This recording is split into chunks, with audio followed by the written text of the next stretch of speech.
آج جس شخصیت یا جس خاندان کے بارے میں ہم بات کریں گے، خاندانی طور پر ایک کے بعد دوسرا اور دوسرے کے بعد تیسرا ایک علمی گھرانہ رہا۔ میری مراد مفتی سید عدنان کاکا خیل صاحب ہیں۔ مفتی سید عدنان کاکا خیل صاحب کے جو دادا تھے، ان کا نام تو مولانا عبدالحق نافع گل تھا، لیکن ان کے دادا کے جو بھائی تھے مولانا عزیر گل کاکا خیل صاحب، وہ شیخ الہند رحمۃ اللہ علیہ مولانا محمود حسن رحمۃ اللہ علیہ کے قریبی رفقا میں سے تھے۔ لیکن دوسری اہلیہ ان کی ایک انگریز نو مسلم تھی۔ اس انگریز نو مسلم کے اسلام لانے کا جو واقعہ ہے وہ بڑا دلچسپ ہے، اور اس کو ریشمی رومال تحریک کیوں کہتے ہیں؟ اس کو ریشمی رومال تحریک اس لیے کہتے ہیں کہ جتنی بھی خط و کتابیں یہ کرتے تھے وہ ریشمی رومال کے اوپر خطوط لکھتے تھے۔ اور السلام علیکم، وہ جو ہم نے ویڈیو سیریز شروع کی تھی کاکا خیل کون ہے، اور اس کے اندر ہم نے حضرت شیخ رحمکار کاکا صاحب کی سوانح عمری، ان کے خلفاء، ان کی جتنی بھی ان کی زندگی سے متعلق تفصیلات تھی وہ ہم نے بیان کی۔ پھر ہم نے اپنی ایک ویڈیو کے اندر ذکر کیا تھا کہ ہم کاکا خیل قوم سے متعلق جو علمی شخصیات ہیں، جو تاریخ کے اندر ان کی علمی حوالے سے یا سیاسی حوالے سے یا سماجی حوالے سے جو ان کی خدمات ہیں، اس کو ہم ایک ویڈیو سیریز کے اندر کور کرنے کی کوشش کریں گے۔ آج جس شخصیت یا جس خاندان کے بارے میں ہم بات کریں گے تو وہ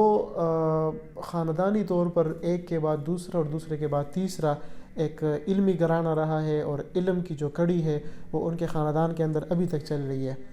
اس دور کے اندر اس خاندان کی جو موجودہ علمی شخصیت، معروف علمی شخصیت جن کا علمی حلقوں کے اندر بھی بڑا نام ہے اور جو تصوف کے حلقوں کے اندر بھی بڑا نام ہے، اور پاکستان کے اندر جو اسٹیٹ لیول کی پالیسیز بنتی ہے تو ان پالیسیز کے اندر بھی ان کی بڑی کنٹریبیوشن ہے۔ میری مراد مفتی سید عدنان کاکا خیل صاحب ہیں، تو ان کی زندگی کے متعلق تو اس ویڈیو کے اندر نہیں، لیکن اگلی ویڈیو کے اندر ہم تفصیلات بیان کریں گے۔ لیکن اس ویڈیو کے اندر ہم ان کی دادی، جو کہ علامہ اقبال کے ہاتھوں مسلمان ہوئی تھی، جن کا تعلق لارڈ کرزن کے خاندان سے تھا، انگلینڈ کی جو ایک رائل فیملی تھی، تو ان کے قبول اسلام کا، اور پھر مفتی صاحب کے جو دادا کے بھائی تھے مولانا سید عزیر گل کاکا خیل صاحب، ان کے بارے میں ہم کچھ تفصیلات بیان کریں گے کہ ان کی اہلیہ کون تھی، پھر ان کی لارڈ کرزن کے خاندان کی خاتون کے ساتھ کیسے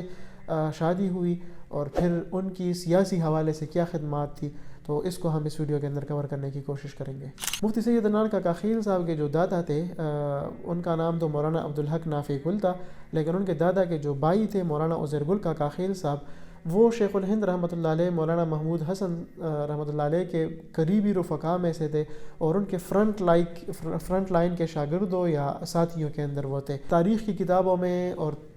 یہ بات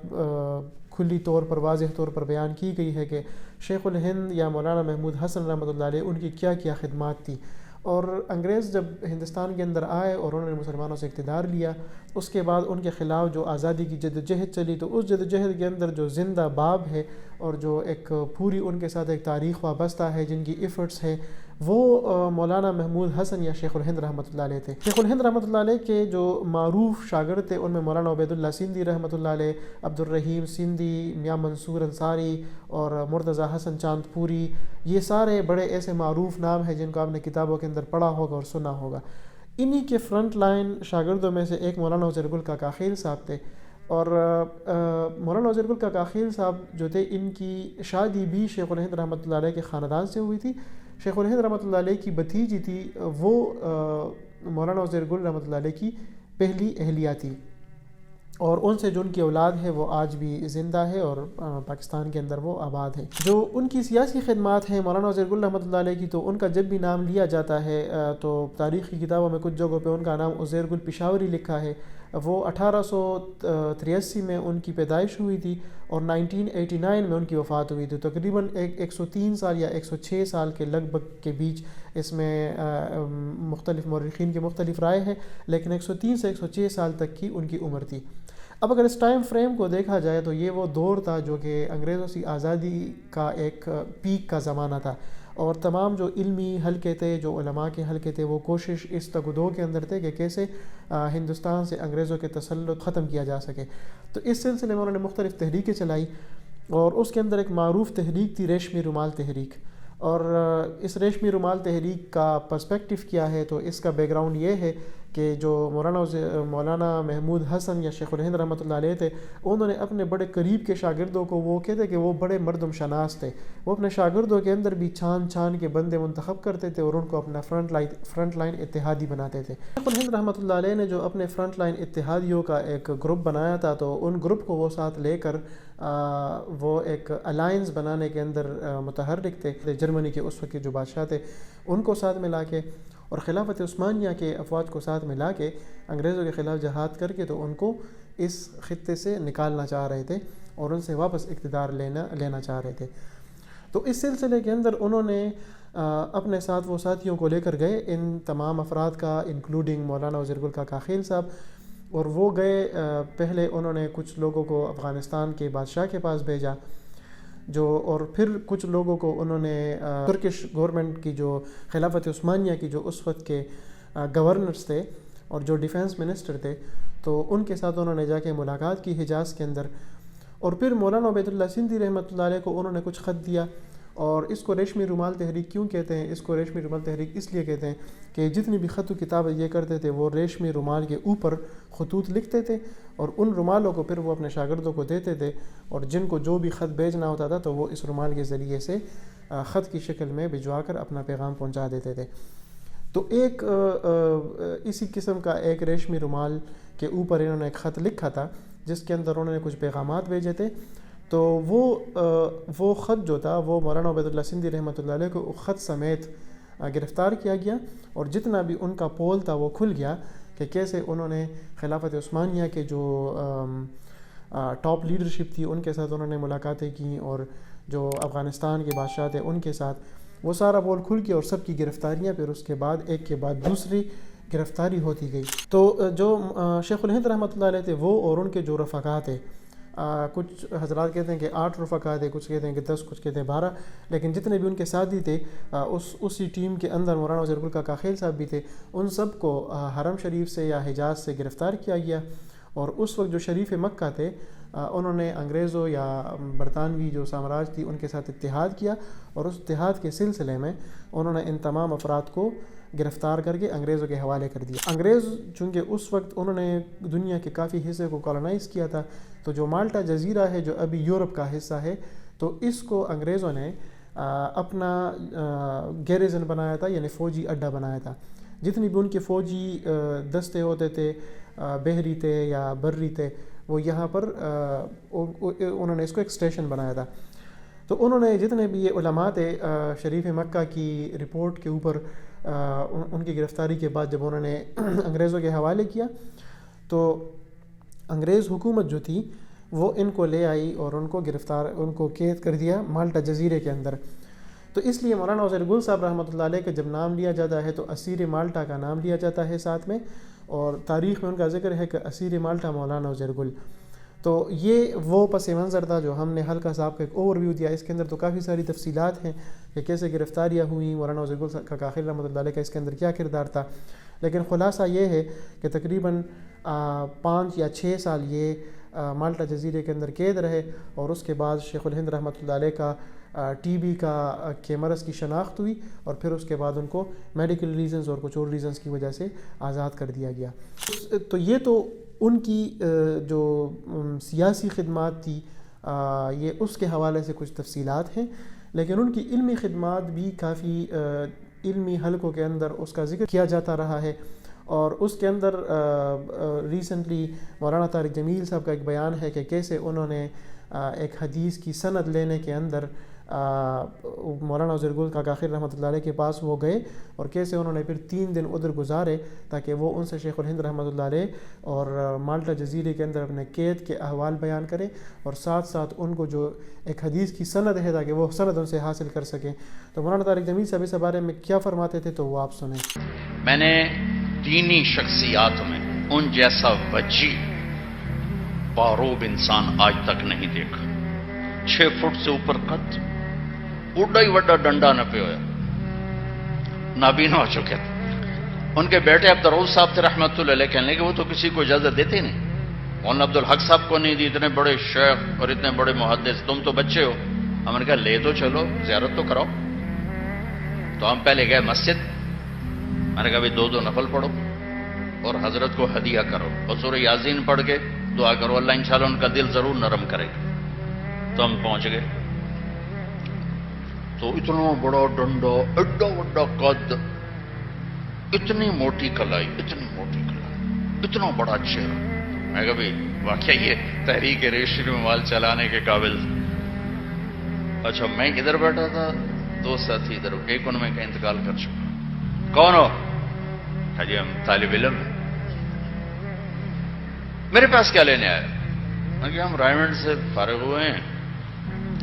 اور ابھی دورہ کر کے آئے ہیں سائیوال سے، تو آپ سے حدیث کی اجازت لینے ہیں۔ تو ایک دم جوش میں ہوتے، اتنا ڈانٹا، اتنا ڈانٹا، ہمیں تو سانپ سونگ گیا۔ کہنے لگے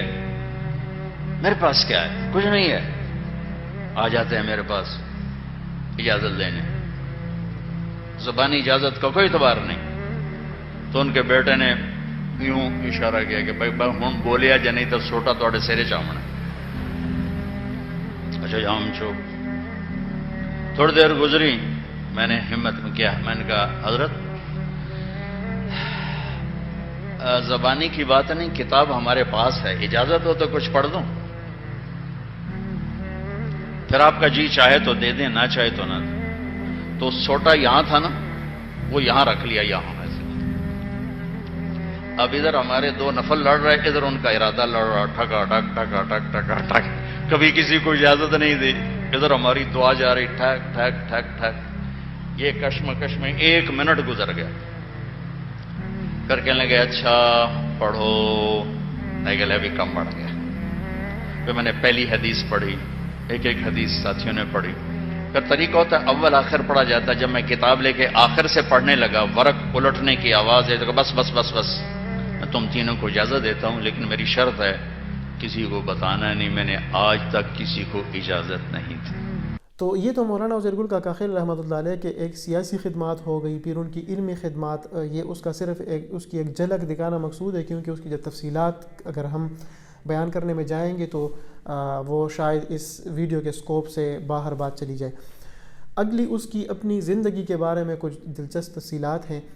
ویڈیو کے شروع میں نے ذکر کیا کہ ان کی پہلی اہلیہ تو شیخ الہند رحمۃ اللہ علیہ کی بھتیجی تھی، لیکن دوسری اہلیہ ان کی ایک انگریز نو مسلم تھی۔ اس انگریز نو مسلم کے اسلام لانے کا جو واقعہ ہے وہ بڑا دلچسپ ہے۔ جیسے کہ یورپ کے اندر مشہور ہے، مغربی دنیا کے اندر، کہ جب وہ روحانیت کی تلاش کے اندر جاتے ہیں تو وہ مشرق کا رخ کرتے ہیں۔ اس وقت بر صغیر پاک و ہند ایک علمی اعتبار سے، ایک سمجھ لیں کہ روحانی اعتبار سے ایک آئیڈیل جگہ تھی جانے کے لیے۔ تو یہ خاتون، اس کا نام بیٹرک کک تھا، اور یہ وائس رائے لارڈ کرزن کے خاندان سے تھی، مطلب ایک رائل فیملی تھی۔ یہ روحانیت کی تلاش میں انگلینڈ سے آئی ہندوستان، اور ادھر کے علامہ اقبال کے ساتھ ملاقات ہوئی۔ علامہ اقبال چونکہ ایک بڑے نظریاتی مسلمان تھے، اور ان کی تبلیغ، انہوں نے ان کو مزید تبلیغ دی، اور ان کے تبلیغ کے سلسلے میں وہ اسلام لائی۔ اور انٹرسٹنگلی ان کے ساتھ ایک بیٹی بھی آئی تھی ہندوستان، اور انہوں نے علامہ اقبال کو کہا کہ میں آپ کے ہاتھ پر اسلام لانا چاہتی ہوں۔ اور علامہ اقبال چونکہ ایک نظریاتی مسلمان تو تھے، لیکن وہ اس معاملے کے اندر بڑے فیئر تھے۔ انہوں نے ان بیٹرک کک کو کہا کہ آپ ایسا کریں کہ آپ جائیں شیخ الہند رحمۃ اللہ علیہ کے پاس، کیونکہ میں بذات خود نظریاتی مسلمان تو ہوں، لیکن میں ایسا مسلمان نہیں ہوں کہ ان کے اٹھنے بیٹھنے یا شکل و شباہت یا ڈریسنگ سے آپ کچھ دیکھ سکیں کہ جی میں باعمل مسلمان ہوں۔ تو میں نظریاتی مسلمان تو بے شک ہوں، لیکن اگر آپ نے باعمل مسلمان دیکھنا ہے اور ان سے کچھ دینی علوم سیکھنے ہیں تو پھر آپ شیخ الہند رحمۃ اللہ علیہ کے پاس جائیں۔ تو تاریخ کتابوں کے اندر لکھا ہے کہ یہ چونکہ علامہ اقبال کے ساتھ ان کا پہلا انکاؤنٹر ہوا تھا، پہلی ملاقات ہوئی تھی، تو ان سے یہ بڑی انسپائر ہوئی تھی۔ اس لیے انہوں نے جب اپنا نام پھر تبدیل کیا مسلمان ہونے کے بعد، تو پھر اپنا نام بیٹرک کک سے اقبال بیگم رکھ لیا، کیونکہ علامہ اقبال سے انسپریشن چونکہ ملی تھی، تو اپنا اسلامی نام بھی انہی کے نام کے ساتھ ایک نسبت کے طور پر اقبال بیگم رکھ لیا تھا بعد میں۔ یہ خاتون پھر چلی گئیں شیخ الہند رحمۃ اللہ علیہ کے پاس، اور شیخ الہند رحمۃ اللہ علیہ کو انہوں نے کہا کہ میں نے دوبارہ اسلام لانا ہے، کیونکہ ایک دفعہ علامہ اقبال کے ہاتھ اسلام لا چکی تھی۔ تو شیخ الہند رحمۃ اللہ علیہ نے کہا کہ آپ کو دوبارہ اسلام لانے کی ضرورت نہیں ہے، کیونکہ آپ ریسنٹلی اسلام لائی ہیں، لہٰذا آپ کا جو پچھلا ریکارڈ تھا وہ دھل گیا ہے، جتنا بھی گناہ ہوگا تھا یا جو بھی تھا،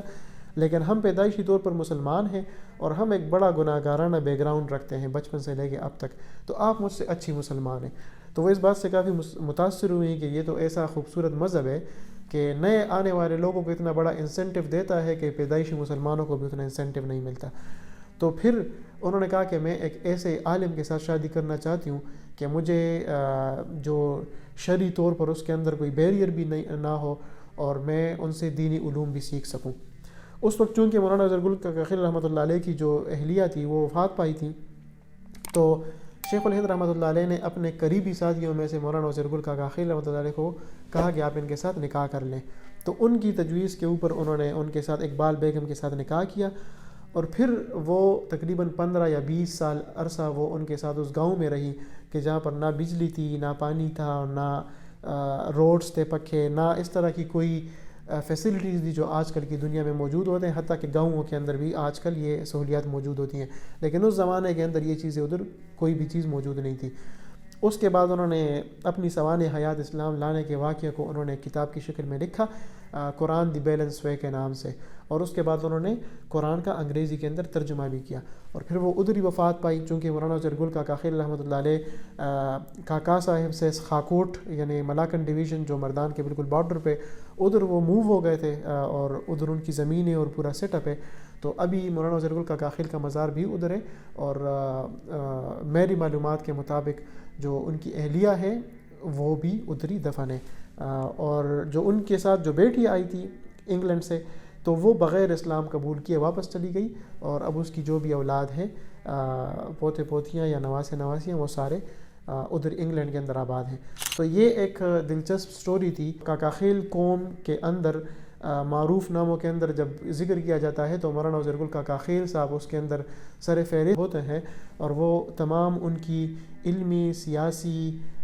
سماجی اور ان خدمات کی وجہ سے ان کی خدمات کو سراہا جاتا ہے، اور اس کو